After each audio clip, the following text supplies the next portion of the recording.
السلام علیکم ورحمۃ اللہ وبرکاتہ۔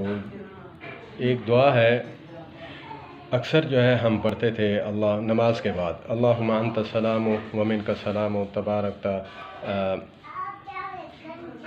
اللہم انت السلام و منک السلام و الیک یرجع السلام حینا ربنا بالسلام و ادخلنا دار السلام تبارکت یا ذا الجلال والاکرام۔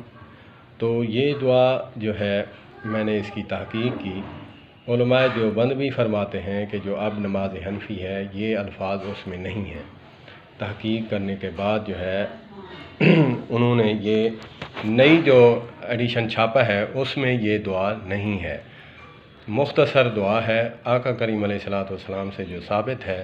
میں نے بڑے بڑے علماء کرام سے سنا ہے، وہ بھی جب نماز کے بعد پڑھتے ہیں اللہم انت السلام و منک السلام تبارکت یا ذا الجلال والاکرام، تبارکت ربنا و تعالیت یا ذا الجلال والاکرام، دونوں روایتیں ملتی ہیں۔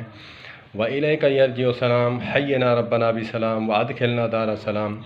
سبحان اللہ، یہ الفاظ تو بہت پیارے ہیں، لیکن علماء کرام فرماتے ہیں کہ آقا کریم علیہ الصلوۃ والسلام کی زبان اقدس سے جو الفاظ نکلے ہوئے ہمیں جنت میں لے جا سکتے ہیں، اپنی طرف سے بنائے ہوئے ہمیں جنت میں نہیں لے جا سکتے، شاید کہ وہ ہماری گرفت کا سبب بنے، کیونکہ آقا کریم علیہ الصلوۃ والسلام کی اسوہ حسنہ کے مطابق ہمیں جب چلنا ہے تو پھر اسی پہ ہی ہمیں چلنا ہوگا۔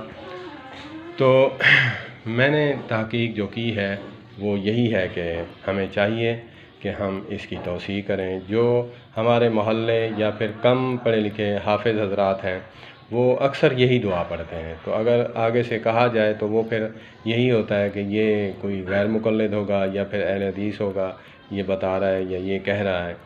تو یہ کسی اہل حدیث کی سنت نہیں ہے، معاذ اللہ، یہ آقا کریم علیہ الصلوۃ والسلام کی سنت ہے۔ اپنے علماء کرام سے پوچھیں، بھلے پوچھ لیں۔ میں نے تحقیق کی ہے، میری تحقیق اپنی ہے اور آپ کی تحقیق اپنی ہے۔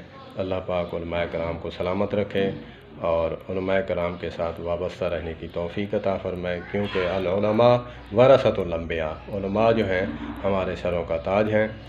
والسلام علیکم ورحمۃ اللہ وبرکاتہ۔